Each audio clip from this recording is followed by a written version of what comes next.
Anda kembali di program khusus pergabungan di Vatikan, pemirsa, bersama dengan saya Celia Alexandra dan juga hadir bersama dengan kami masih bersama dengan Romo Andreas. Kami akan ajak Anda menuju ke Basilika Santo Petrus, bagaimana misa requiem yang dilakukan untuk Paus Fransiskus pada hari ini. Kita bisa lihat saat ini Romo ya, ini misa masih tengah berlangsung, tampaknya juga mungkin saja kita lihat saat ini proses dari komuni, begitu ya, Romo, yang tadi juga sudah kita lihat. Saat ini prosesnya apa, Romo? Komuninya sudah lewat ya. Kalau kita dengar itu, ini yang sedang dinyanyikan sekarang itu litani. Litani para kudus ya. Jadi karena ini suatu perayaan khusus untuk Paus ya, maka sebelum perarakan ke tempat dia dibaringkan ya, dinyanyikan litani. Litani dalam tradisi liturgi Gereja Katolik maksudnya satu nyanyian yang memohon, menyebut nama para kudus dan kemudian memohonkan doanya ya. Jadi misalnya Santo A, kemudian dalam bahasa Latin ora pro nobis ya, doakanlah kami ya. Nah, ini kita sedang dengarkan ya.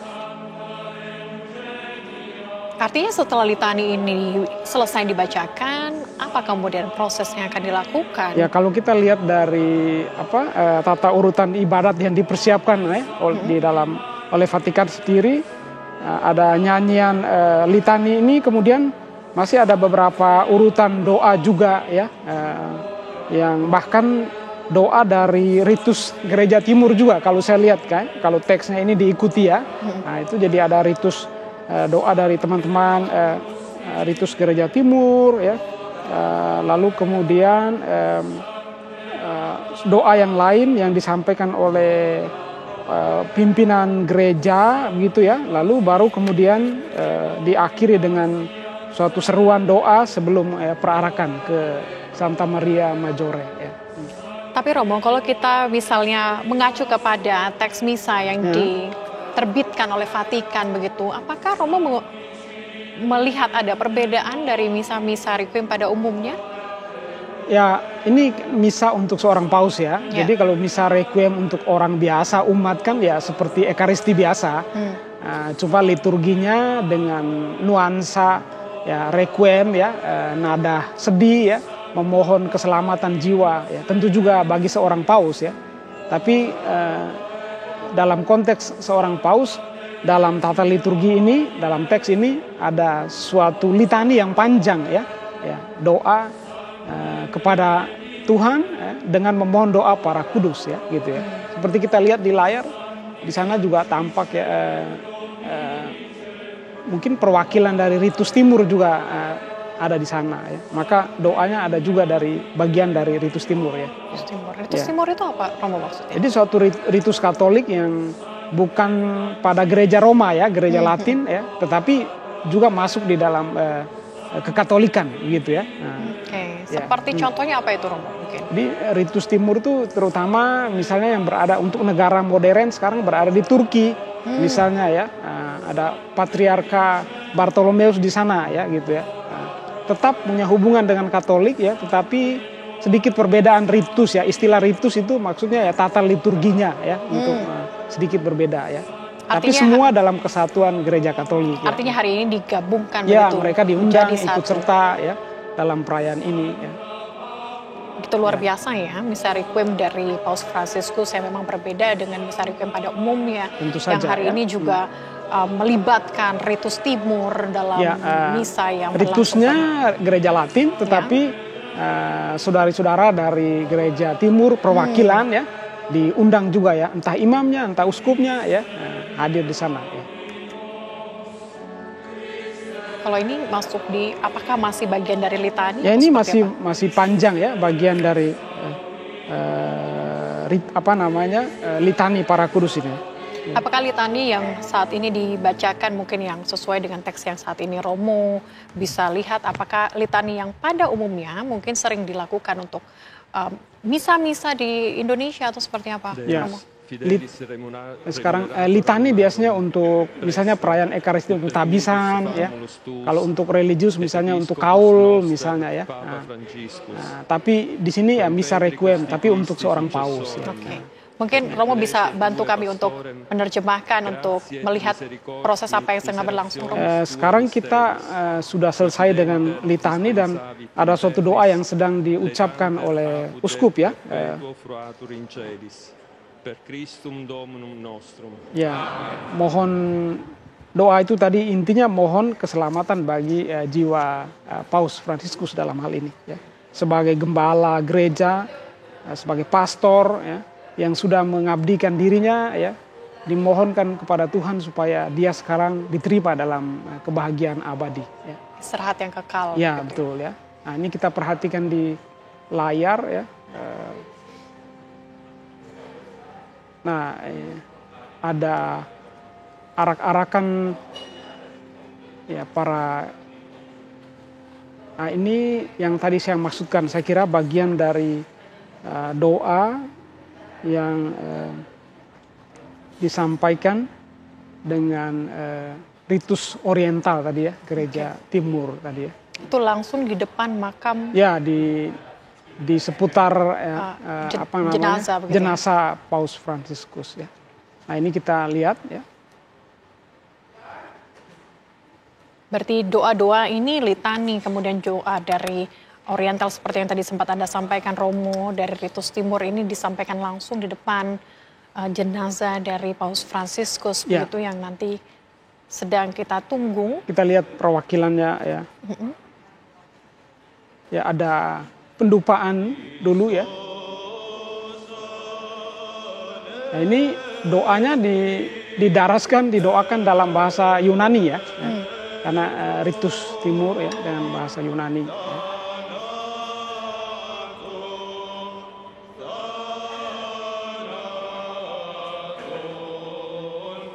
Tadi Romo sempat sampaikan bahwa dupa ini melambangkan ya, lambang permohonan ya, api ya, itu lambangnya ya menguduskan begitu ya, simbol mohon terang, mohon api roh ya untuk menyucikan ya, menguduskan ya. Ini simbol yang hidup ya di dalam tradisi gereja Latin ya, gereja Katolik ya.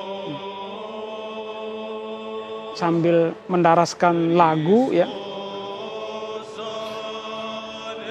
Kalau kita lihat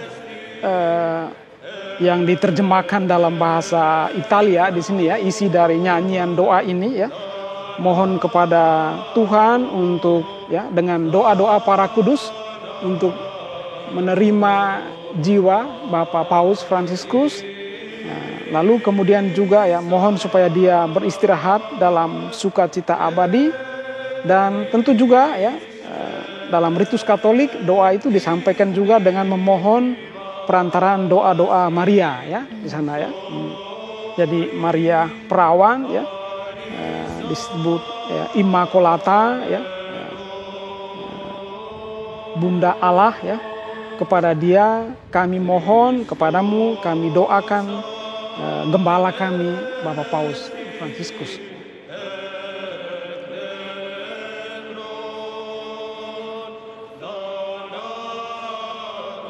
Baik, ini yang mungkin tengah disampaikan begitu nyanyian. Ya, nyanyian berupa doa permohonan ya. Yunani begitu ya, Romo. Yang kita dengarkan ya dalam. Ini kalau tampak di layar kaca kita saat ini memang adalah dua visual yang berbeda begitu ya. Satunya adalah visual di mana Paus Fransiskus semasa bertemu masih dengan hidupnya Paus Benediktus ke-16 ya. Ini adalah kenangan mungkin yang bisa kita kenang saat ini selama doa ini berlangsung. Perjumpaannya ini kita lihat di layar yang lain ada perjumpaan dengan di Indonesia ya. Ini momen yang mungkin tidak bisa terlupakan begitu betul, ya. Ya. Kunjungan ke Indonesia.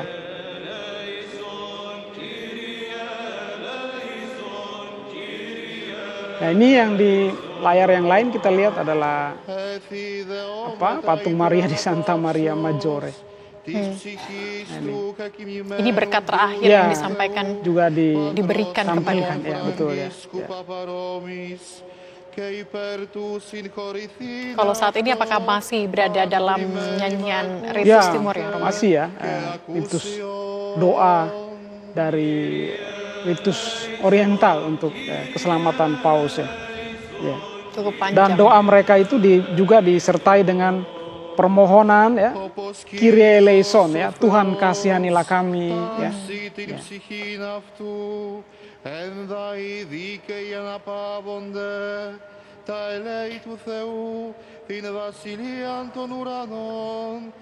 Romo, mungkin bisa diceritakan ini ketika kedatangan Paus Fransiskus pada bulan September lalu, ada kesan tersendiri tidak buat Romo? Apakah mungkin saat misa waktu itu di GBK mungkin ada kata-kata yang sangat menyentuh sampai membekas hati Romo hingga saat ini? Ya, kalau dalam kunjungan di Indonesia itu, kalau bagi saya yang sangat kelihatan adalah kesederhanaan ya seorang Paus Fransiskus ya. Kesederhanaan itu kelihatan jelas dari apa yang ditampilkan ya. Mobilnya sederhana, sepatunya sederhana, penginapannya sederhana ya.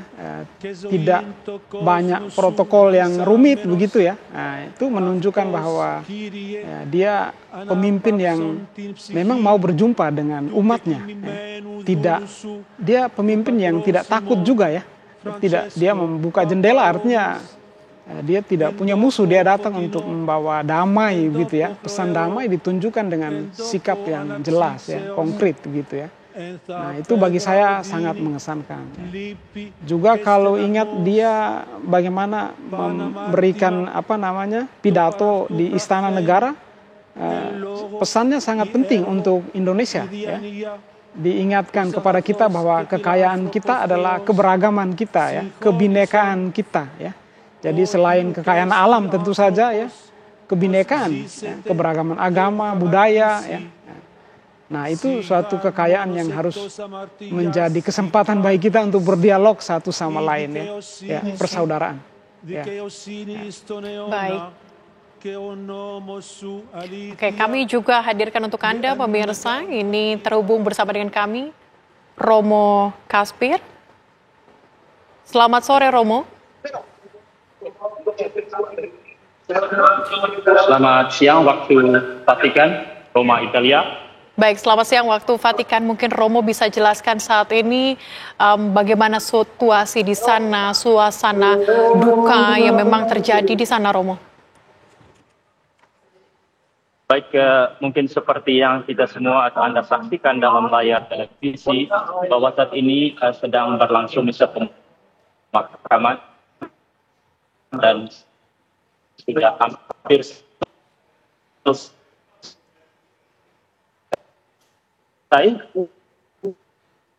Sebentar lagi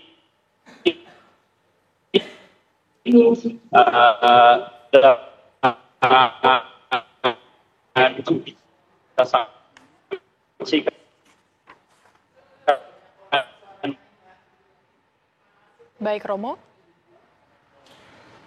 Romo, sepertinya komunikasi kita sempat terputus dan juga suara Anda tidak dapat saya dengar dengan jelas, dan coba kami akan ajak lagi Romo Kasmir. Halo, selamat siang. Baik, Romo, mungkin bisa Anda jelaskan kembali situasi atau suasana di sana.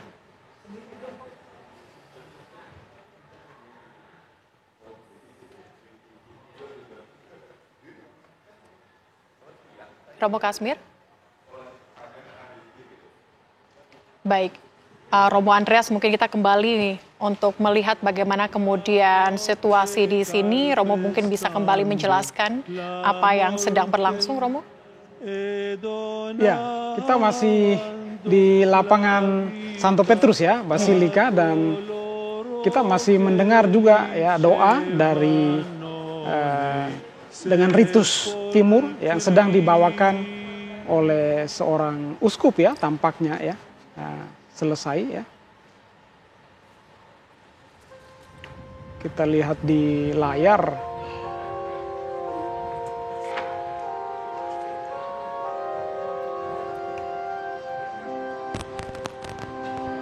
Baik Romo.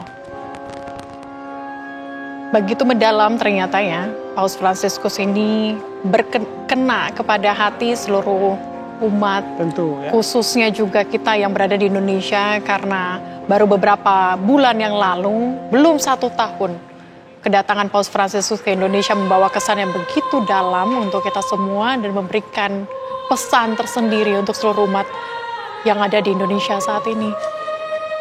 Mungkin ini adalah salah satu alasan kenapa saat ini masyarakat Indonesia begitu berduka juga ya Romo ya. Karena setelah sekian lama waktu kita menunggu kedatangan Paus, akhirnya Paus Fransiskus menginjakkan kaki ke Indonesia kembali gitu. Ya, tentu Paus ini secara khusus dikenang juga oleh orang Indonesia ya. Karena September tahun lalu dia mengunjungi Indonesia dan memberi kesan yang mendalam ya. Kita Indonesia adalah negara yang plural dan kita bisa mendapat kesan bahwa bukan hanya orang Katolik ya, tapi semua orang ya, terutama karena yang ditampilkan oleh seorang Paus Fransiskus adalah ya nilai kemanusiaan ya, sebagai seorang pemimpin, bukan doktrin suatu agama ya, tetapi ya kemanusiaan. Kemanusiaan itu ditunjukkan dengan apa?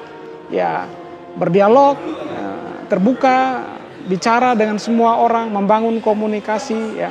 Nah, itu semua menunjukkan ya nilai kemanusiaan yang paling mendasar daripada perbedaan-perbedaan agama ya. Oke. Baik, terima kasih Romo Andreas hari ini sudah bergabung dengan kami di program khusus Perkabungan di Vatikan. Pemirsa, begitu banyak pesan yang disampaikan oleh Paus Fransiskus selama perhelatannya atau kunjungan apostoliknya di Indonesia, dan hari ini pemirsa, Paus Fransiskus akan dimakamkan di Basilika Santa Maria Maggiore, dan dengan segala kemudian doa-doa, kemudian gebrakan-gebrakan dalam gereja Katolik yang berkesan dan juga tinggal di dalam diri kita selama ini.